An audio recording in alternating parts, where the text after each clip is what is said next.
Despite billions of people believing in a higher power of some type, nobody has been able to scientifically prove the existence of a god or gods plural.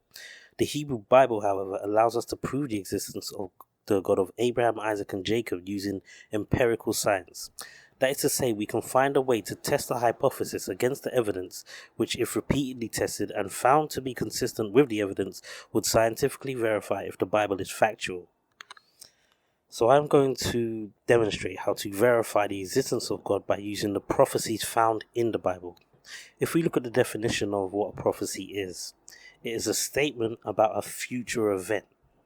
So we can easily measure the accuracy of the prophecies by looking at when a statement in the Bible was made and when that statement came to pass subsequently.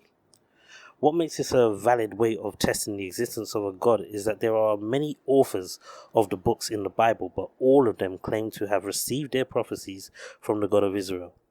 So this isn't just a test that proves somebody has the ability to predict future events, like Nostradamus is often being given credit for, who we know is not a god. Our methodology will show different authors of books in the Bible who all make statements of future events, giving credit to the Most High for receiving the premonition, and unlike the predictions of Nostradamus, every prophecy in the Bible must come true, or we can dismiss the whole book as fantasy or coincidence. Let me get two scriptures on that. I'm going to start in the book of Isaiah chapter 55, verses 10 and 11. For as the rain cometh down, and the snow from heaven, and returneth not thither, but watereth the earth, and maketh it bring forth and bud, that it may give seed to the sower, and bread to the eater. So shall my word be that goeth forth out of my mouth. It shall not return unto me void, but it shall accomplish that which I please, and it shall prosper in the thing whereto I sent it. And I'll just get the book of Deuteronomy chapter 18 and verse 22 as well. When a prophet speaketh in the name of the Lord, if the thing follow not, nor come to pass, that is the thing which the Lord hath not spoken, but the prophet hath spoken it presumptuously, thou shalt not be afraid of him. So Isaiah and Moses, who both gave prophecies of future events, said that God's word must come to pass, and every prophecy must come true. So in order for us to empirically measure the prophecies against past events in this way, it would also mean that all of the prophecies found within the Bible have either been fulfilled, and we can show evidence of this in documented history, or there are prophecies yet to be fulfilled that we could place in the correct order that would give us a timeline of events still to come. The Bible is unique in this respect. We are encouraged to reject any book of the Bible that contains false prophecy. On this principle alone, the Bible can be empirically measured by prophecy, which would prove the existence of God. So in this video, I'm going to give examples of how to demonstrate the accuracy and validity of the prophecies in the Bible. There is, however, one stumbling block to applying this methodology, and that's in the varying interpretations of each prophecy. We can easily see countless opposing interpretations online or scholastically. But I will say this. If anybody were to give an alternative understanding of a prophecy to us, they would have to show how it is harmonious with all prophecy across the board and without contradiction. But I always let the Bible interpret itself. These prophets who gave the prophecies also let us know that only the Israelites will be able to understand the prophecies, and that in itself is a prophecy when you think about it. Let me get a few verses to show this. I'm going to start in the book of Deuteronomy and read chapter 29, verse 29. The secret things belong unto the Lord our God, but those things which are revealed belong unto us and to our children forever, that we may do all the words of this law. Next I'll read from the book of Amos, chapter 3 and verse 7. Surely the Lord God will do nothing, but he revealeth his secrets unto his servants, the prophets. Next I'll read from the book of Psalms, chapters 147 and verse 19. He showeth his word unto Jacob, his statutes and his judgments unto Israel. He hath not dealt so with any nation, and as for his judgments, they have not known them. Praise ye the Lord. I'll do one more as I really want to press this point in the book of Romans, chapter 3, verses 1 and 2. What advantage then hath the Jew, Or what profit is there of circumcision? Much every way, chiefly because that unto them were committed the oracles of God. So this might then raise questions on how we identify the Israelites today. And obviously I'm doing this video and consider myself an Israelite from the tribe of Benjamin, but we'll show biblical evidence to make my claim. When searching for Israelites, the most obvious place you would look is the actual land of Israel. But let's look what Christ prophesied concerning the land in the book of Luke, chapter 21 and verse 24. And they shall fall by the edge of the sword, and shall be led away captive into all nations, and Jerusalem shall be trodden down of the Gentiles until the time of the Gentiles be fulfilled. Just by the means in which we are testing the prophecies in this video, this prophecy is assumed true, and so it has either happened or is yet to be fulfilled. We know they fell by the sword and were led away captive into all nations in 70 AD, in the first Jewish-Roman war that took place from 66 to 73 AD. We know it was 70 AD specifically through the 70-week prophecy that Daniel gave. I'm going to quickly read it, but first I'm going to explain that this prophecy is a coded message. Each week is going to represent 7 years. He was expecting us to figure this out, as he knew we would have understanding of the law and the prophets as he did. I'll just read the book of Daniel chapter 9 and verse 2. In the first year of his reign, I, Daniel, understood by books the number of the years whereof the word of the Lord came unto Jeremiah the prophet, that he would accomplish 70 years in the desolations of Jerusalem. So by reading the book of Jeremiah, he knew how much time they would be in Babylon. He understood that we would be able to interpret the timescale of his 70-week prophecy by reading the book of Genesis chapter 29 and verse 27. Fulfill her week, and we will give thee this also for the service which thou shalt serve with me yet 7 other years. So Laban here is letting us know that a week is considered 7 years. So with this knowledge, we can read Daniel's 70-week prophecy to see what happens. I'm not going to do the full 70-week prophecy, just the parts concerning the Jewish-Roman war in Daniel chapter 9 and verses 26 and 27. And after 62 weeks shall Messiah be cut off, but not for himself. So 62 weeks, which is 62 weeks. But at this point in the prophecy, we're in the 69th week. So Daniel's letting us know that 483 years after he gives this prophecy, that Christ would die for our sins. And the people of the prince that shall come shall destroy the city and the sanctuary. And the end thereof shall be with a flood, and unto the end of the war desolations are determined. So the prince referred to here is Titus Vespasian, and the Romans would come and destroy the city and the temple. But it lets you know just how long this war would last in the next verse. And he shall confirm the covenant with many for 1 week. So this war is going to last 7 years, and this is going to be our 70th week in the prophecy. And in the midst of the week, this is 70 AD, he shall cause the sacrifice and the oblation to cease, and for the overspreading of abominations he shall make it desolate, even until the consummation, and that determined shall be poured upon the desolate. So the end of this 70th week was 490 years after Daniel gave this prophecy. But going back to Luke chapter 21 and verse 24, and they shall fall by the edge of the sword, and shall be led away captive into all nations, and Jerusalem shall be trodden down of the Gentiles until the time of the Gentiles be fulfilled. Jerusalem would be trodden down until the time of the Gentiles be fulfilled. The time of the Gentiles comes to an end when the power of this current ruling kingdom is given to the Israelites. I'll just read that in the book of 2nd Esdras chapter 6 verses 7 to 9. This is Ezra asking God about the end times. Then answered I and said, What shall be the parting asunder of the times? Or when shall be the end of the first, and the beginning of it that followeth? And he said unto me, From Abraham unto Isaac, when Jacob and Esau were born of him, Jacob's hand held first the heel of Esau. For Esau is the end of the world, and Jacob is the beginning of it that followeth. So understanding that we cannot locate the majority of Israelites in the land of Israel, we'll use fulfilled prophecy to show how we could identify who the Israelites are today. I'm going to start in the book of Deuteronomy, chapter 28 and verse 68.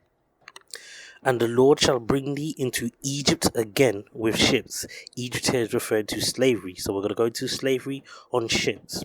By the way whereof I spake unto thee, thou shalt see it no more again. That means we weren't going to go back to the actual physical land of Egypt. This is going to be a different location. And there ye shall be sold unto your enemies for bondmen and bondwomen, and no man shall buy you. So nobody is going to buy our freedom. There are a lot of detractors to our interpretation of this prophecy and with our view that Egypt is synonymous with slavery. So in this video, I just want to show how many times I've noticed Egypt was referred to as slavery in the Bible. I'll start in the book of Exodus chapter 20 and verse 2. I am the Lord thy God, which have brought thee out of the land of Egypt, out of the house of bondage. In the book of Micah chapter 6 and verse 4. For I brought thee up out of the land of Egypt, and redeemed thee out of the house of servants, and I sent before thee Moses, Aaron, and Miriam. The book of Deuteronomy, chapter 6, verse 12. Then beware lest thou forget the Lord, which brought thee forth out of the land of Egypt, from the house of bondage. And I'll just skip to chapter 8 and verse 14 as well. Then thine heart be lifted up, and thou forget the Lord thy God, which brought thee forth out of the land of Egypt, from the house of bondage. The book of Joshua, chapter 24, and verse 17. For the Lord our God, He it is that brought us up and our fathers out of the land of Egypt, from the house of bondage, and which did those great signs in our sight, and preserved us in all the way wherein we went, and among all the people from whom we passed. And I'll just do one more in the book of 2nd Ezra chapter 1 and verse 7. Am I not even he that brought them out of the land of Egypt from the house of bondage? But they have provoked me unto wrath and despised my counsels. There are so many references. Plus we know the Egypt referred to in Deuteronomy 28 and 68 would be the spiritual Egypt spoken of in Revelation chapter 11 and verse 8. And their dead bodies shall lie in the street of the great city, which spiritually is called Sodom and Egypt, where also our Lord was crucified. So we see it is also referred to as the great city, which we could read about in chapter 17 and verse 18. And the woman which thou sawest is that great city which reigneth over the kings of the earth. And we'll just clarify who the woman is in this vision in verses 4 and 5. And the woman was arrayed in purple and scarlet colour, and decked with gold and precious stones and pearls, having a golden cup in her hand full of abominations and filthiness of her fornication. And upon her forehead was the name written, Mystery, Babylon the Great, the mother of harlots and abominations of the earth. So this Egypt or slavery that we would go into on ships is Babylon the Great, that we identify as the Americas, where 8 million people were captured from West Africa and taken. Fulfilling the prophecy of Deuteronomy chapter 28 and 68, also showing the scale to which this prophecy was fulfilled. We won't find as large a number of people going into slavery before or after on ships. I'll show another prophecy in Deuteronomy fulfilled on a scale as grand as this in Deuteronomy chapter 28 verse 31. Thine ox shall be slain before thine eyes, and thou shalt not eat thereof. Thine ass shall be violently taken away from before thy face, and shall not be restored to thee.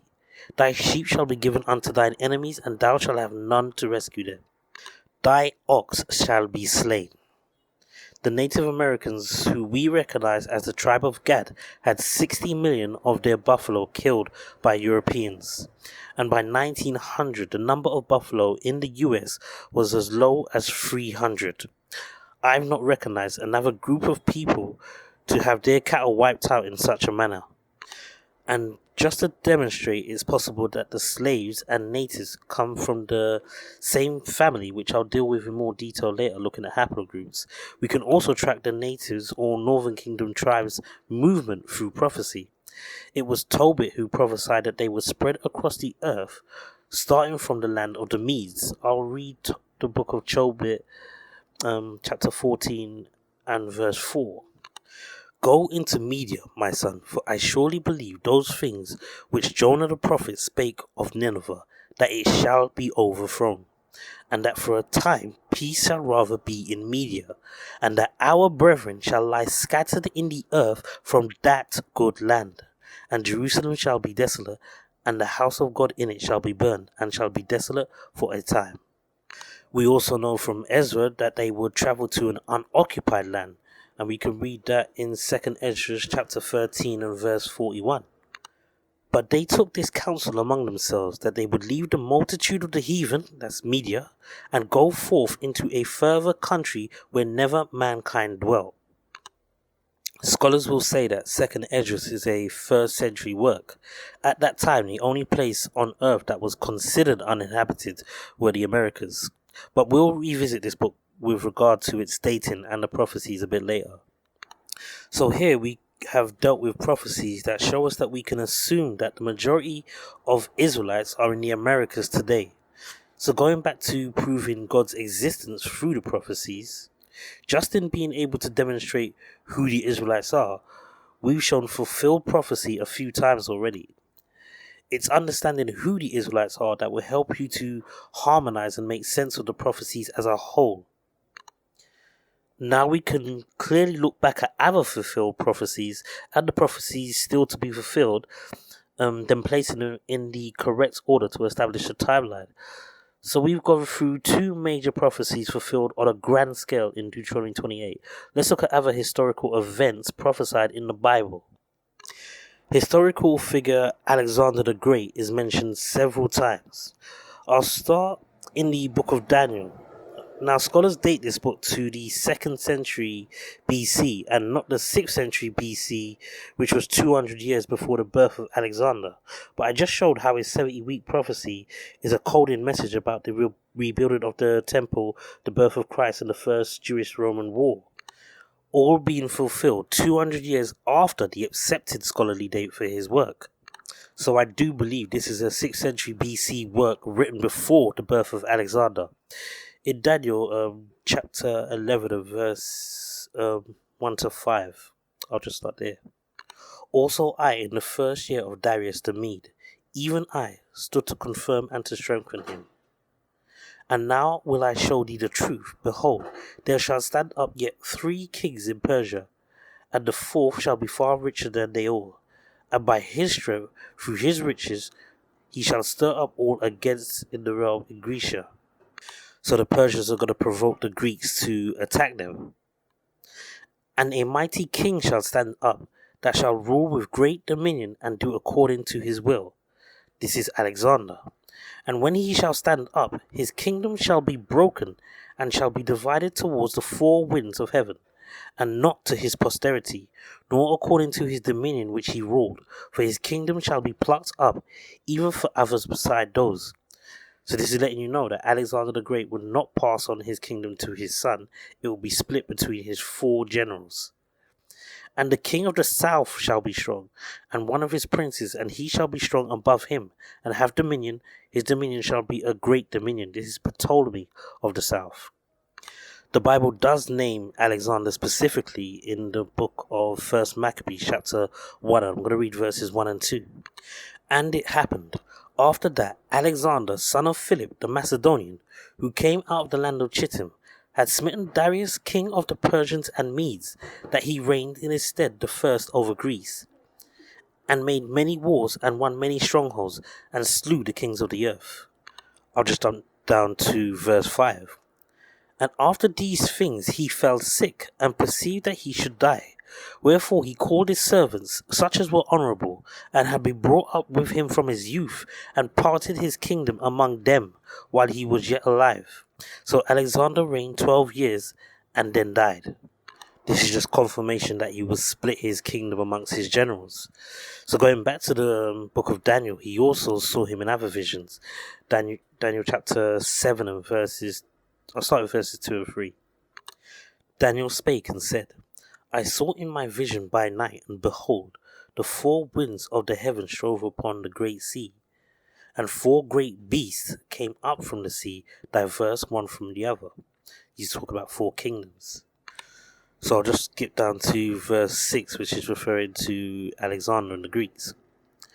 After this I beheld, and lo, another, like a leopard, which had upon the back of it 4 wings of a fowl. The beast had also 4 heads, and dominion was given to it. So a leopard here is referring to Alexander and the Greeks and the 4 wings of the 4 generals that he split his kingdom, that he gave his kingdom to. Images of Alexander are often depicted with him dressed in leopard skins. In the book of Amos, who scholars actually recognize as an older contemporary of Hosea and Isaiah, who was active in 750 BC, wrote of Alexander's siege of Tyre that came to pass in 332 BC, 400 years before it happened.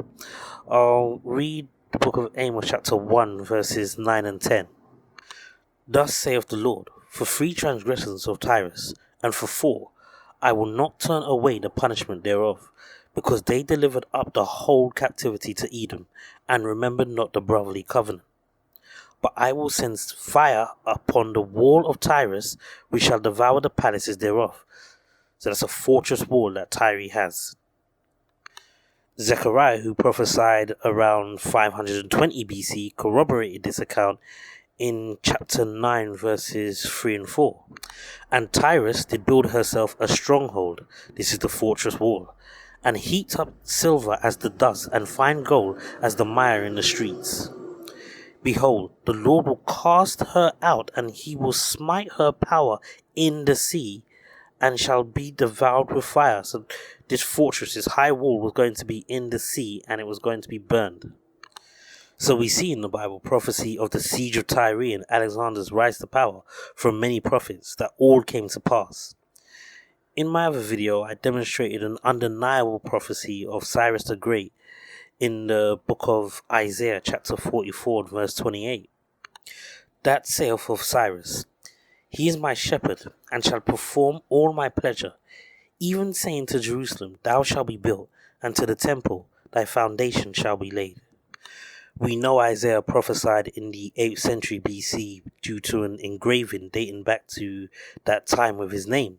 So scholars made up a second author of Isaiah to get around this undeniable prophecy, but I demonstrated Isaiah already made this exact prediction in chapter 21 and verse 2. A grievous vision is declared unto me. The treacherous dealer dealeth treacherously, and the spoiler spoileth. Go up, O Elam. Besiege, O Media, all the sign thereof have I made to cease. Elam and Media is the Achaemenid empire that was founded by Cyrus the Great. Chapter 21 of Isaiah is credited to the 8th century BC Isaiah. Scholars will often hypothesize of anonymous authors that obscure the fact that these prophecies are being fulfilled, a verifiable way of proving God's existence. They did the same thing with Ezra. I said earlier that scholars date the book of 2nd Ezra to the 1st century. They don't consider this to be the Ezra of the 5th century BC because of another clear-cut prophecy. I'll read 2nd Ezra chapter 7 and verse 28. For my son Jesus shall be revealed with those that be with him, and they that remain shall rejoice within 400 years. In plain terms, Ezra lets us know that Christ would be born within 400 years, corroborating what Daniel had predicted with the 70-week prophecy. But once again, I'm going to say that Ezra gave this prophecy in the 5th century BC. Even if we were to still accept the scholar's dating of the book, he still gave other prophecies that have been fulfilled after the 1st century AD. Let's quickly go through a couple of them. We'll go to the book of 2nd Ezra chapter 11, and I'm going to read verses 1 to 3. Then saw I a dream, and behold, there came up from the sea an eagle, which had 12 feathered wings and 3 heads. And I saw, and behold, she spread her wings over all the earth, and all the winds of the air blew on her, and were gathered together. And I beheld, out of her feathers there grew other contrary feathers, and they became little feathers and small. So I'm just going to jump down to verse 11 to count those contrary feathers. And I numbered her contrary feathers, and behold, there were 8 of them. This is a detailed description of the inception of the Roman Empire. The 12 feathers being the first 12 Caesars of the Roman Empire that Suetonius wrote of. The 8 feathers who came against the 12 feathers were the 8 tetrarch rulers, leading up to the consolidation of power by Constantine, while the 3 resting eagle heads represent Constantine and his 2 sons. I'll jump around this chapter and the next to show the clues to demonstrate how we know this to be true. So we're going to stay in this chapter and read verses 8 and 9. Watch not all at once, sleep every one in his own place, and watch by course, but let the heads be preserved for the last.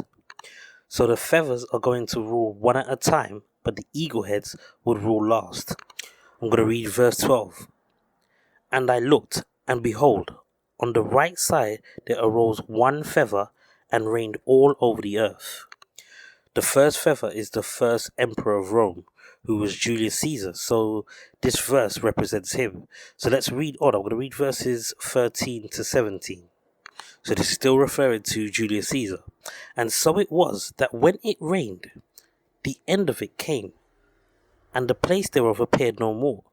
So the next following stood up, and reigned, and had a great time. And it happened that when it reigned, the end of it came also, like as the first, so it appeared no more. Then came there a voice unto it, this is the second feather, and said, Hear thou that thou hast borne rule over the earth so long. This I say unto thee, before thou beginnest to appear no more. There shall none after thee attain unto thy time, neither unto the half thereof. So the next emperor after Julius Caesar would be the longest reigning emperor, with nobody that comes after him even ruling for half the time that he was emperor. The next to rule after Julius Caesar was Augustus, who reigned 41 years, and history shows us that no emperor ruled for even half the amount of time that he did. I don't want to go over everything in this chapter, so I'll skip to where Constantine came into power. That's verses 28 to 30. And I beheld, and lo, the 2 that remained fought also in themselves to reign. This is 2 feathers. And when they so fought, behold, there await one of the heads that were at rest, namely it that was in the midst, for that was greater than the 2 other heads.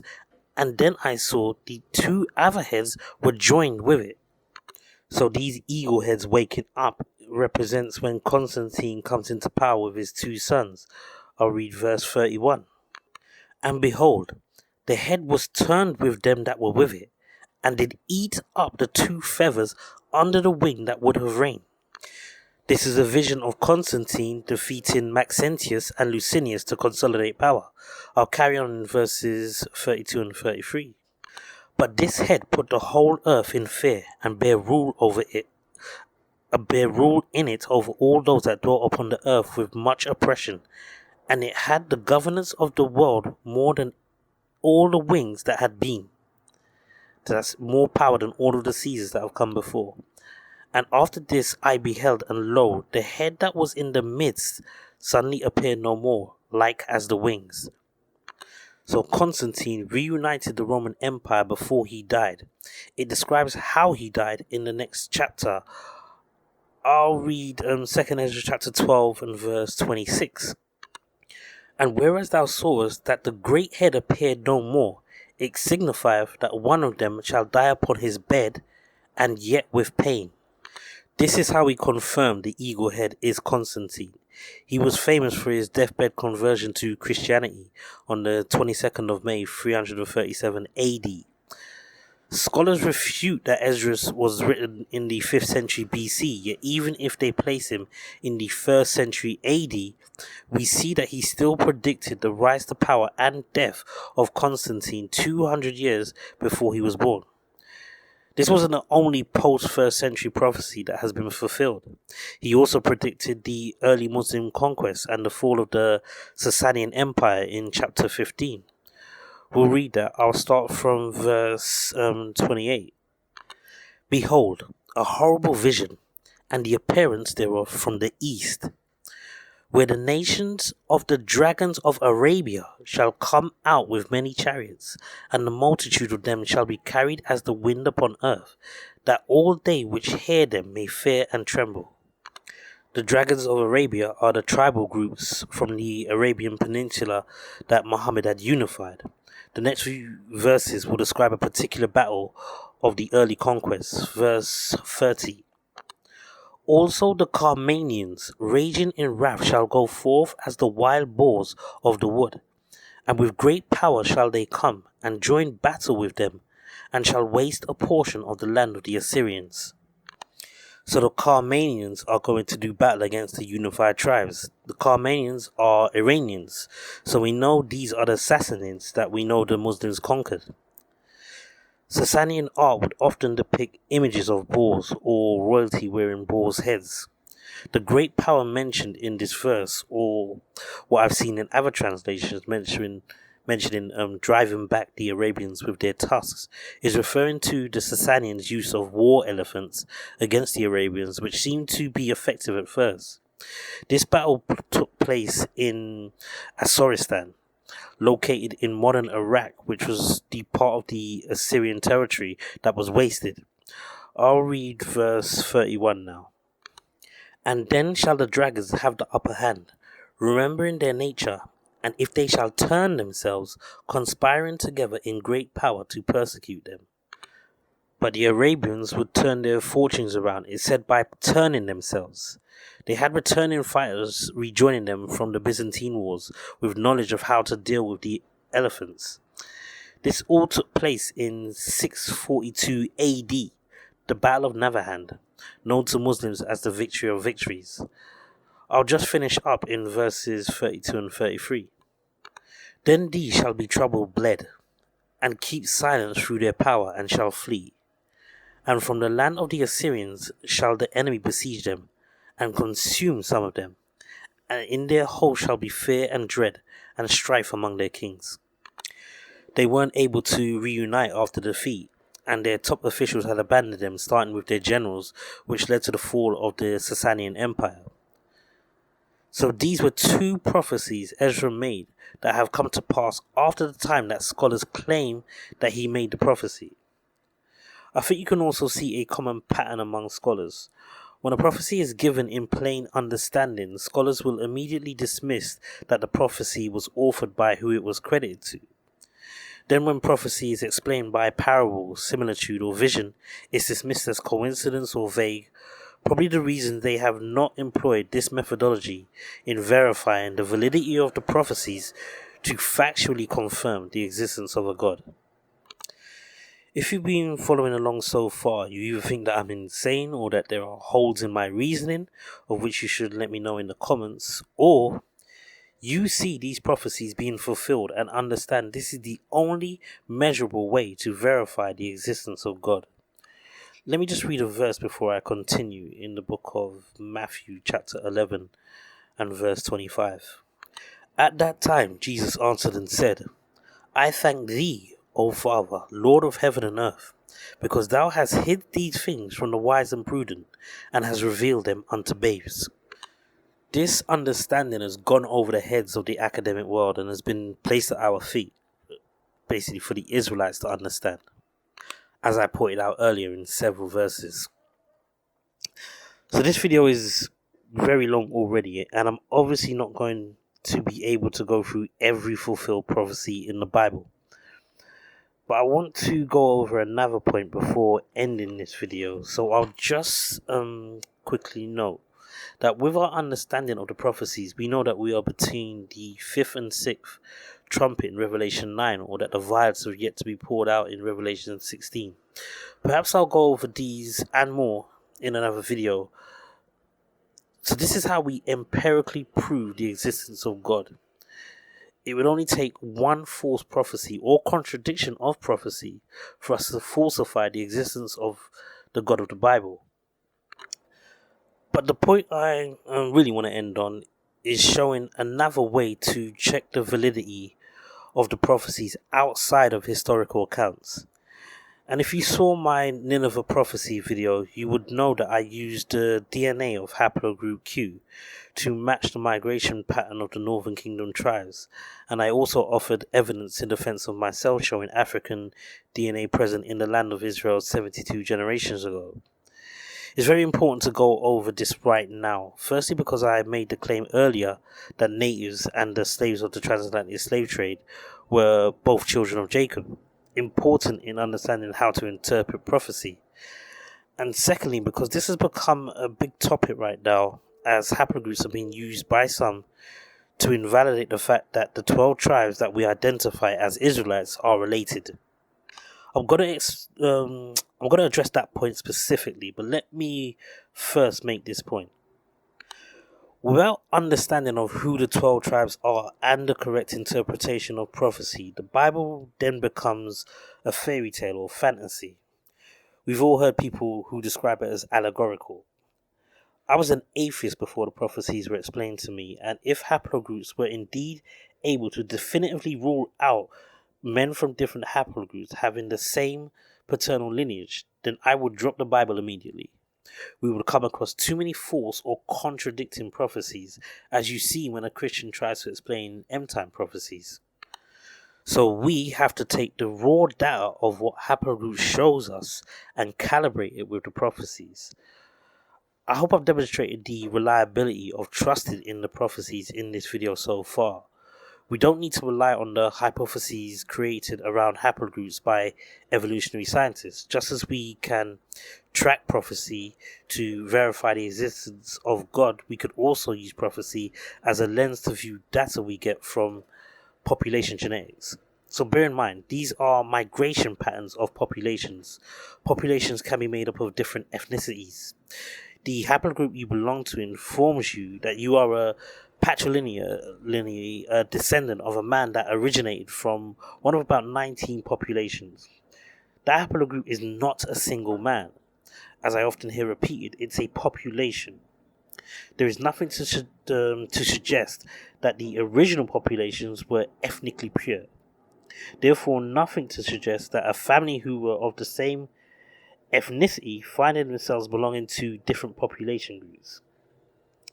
So why is this basic accepted concept virtually overlooked in a lot of the literature? Not all, but a lot. This is all because in determining the length of time that it took for these populations to migrate, they used homology and phylogeny to estimate the age of a haplogroup. This is 100% theoretical. Gene tree discordance, when it comes to answering questions of a universal common ancestor on a macro scale, has already shown you cannot use molecular data to create a phylogenetic tree. Since you cannot use molecular data on a macro scale to do this, we should not be using a molecular clock to date haplogroups, which is a population group that potentially could be made up of varying ethnicities to date populations. They are using models steeped in assumptions that they had within macroevolution that have been falsified and applied it to the microevolution that can happen from within a species, including the exaggerated lengths of time for migrations, to explain the mutational rates of change that happen throughout a population's history. I hope my point is coming across. I haven't really had to explain myself out loud regarding this before, but I'll give an example.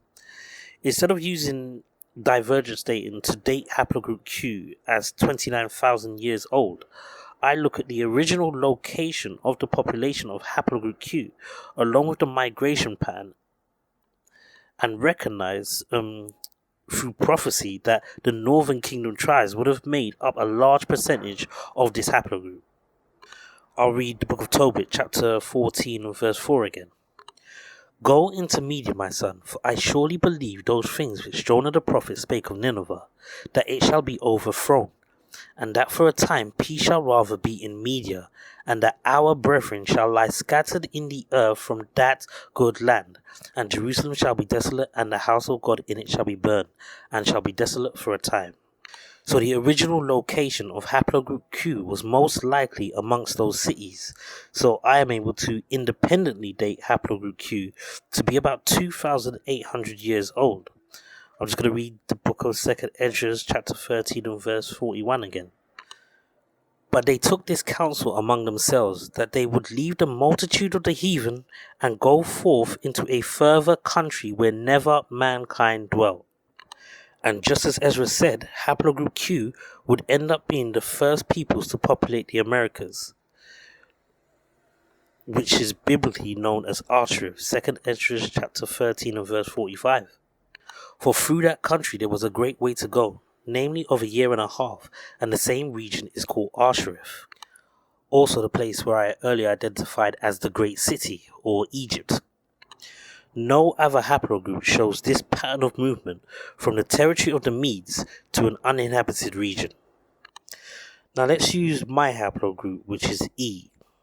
In this genetic article looking at African expansions, we see that in this diagram they have two of their three possible models that apply molecular dating methods showing haplogroup E migrating into Africa between 57 and 71,000 years ago. This migration pattern matches what happened during the Bantu expansion, which started only 3,000 years ago, a similar time frame that I have for the origin of haplogroup Q. It's worth also noting that no ancient DNA samples over 3,000 years old of haplogroup E have been found on the continent of Africa. Only ancient DNA of haplogroups A and B. If we really did move into the continent between 57 and 71,000 years ago, then we left no trace of ancient DNA. We'd also have to ask at what point we left the continent, only to return via that exact entry point between 2 and 3,000 years ago. 2,000 years ago being when the Southern Kingdom Israelites moved onto the continent of Africa. I'll just get Matthew chapter 24 verse 15. When ye therefore shall see the abomination of desolation spoken of by Daniel the prophet stand in the holy place, whoso readeth, let him understand. Then let them which be in Judea flee into the mountains. So we were told to flee once the temple was destroyed. I can support this revision to the age of haplogroup E with the work of Priyamojani, who showed through admixture that an African population was present in Israel 72 generations ago, taking us back to a time before the Bar Kokhba revolt, which is when conventional scholarship believes the Southern Kingdom left Israel.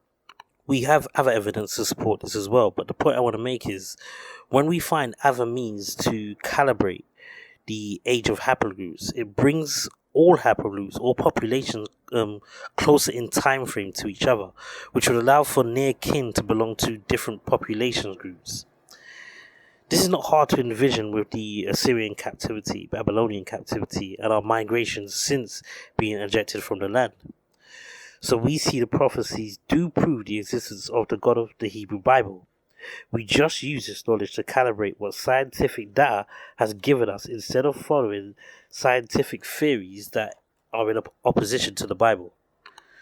Not just important for how we identify the Israelites, but every other nation and their timescale of their existence as well.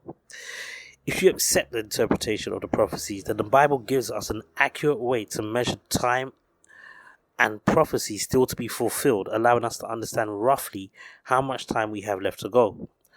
I'll read book of 2nd Ezra chapter 9 verses 1 and 2. He answered me then and said, Measure thou the time diligently in itself, and when thou seest part of the signs pass, which I have told thee before, then shalt thou understand that this is the very same time wherein the highest will begin to visit the world which he made. So we're meant to be able to use these prophecies to understand what time period we are living in today. We will never have the advantage of universities that are able to do research in these fields, but with every paper that comes out, we have to separate what is theoretical from what is proven and look to the prophecies to fill in the gaps.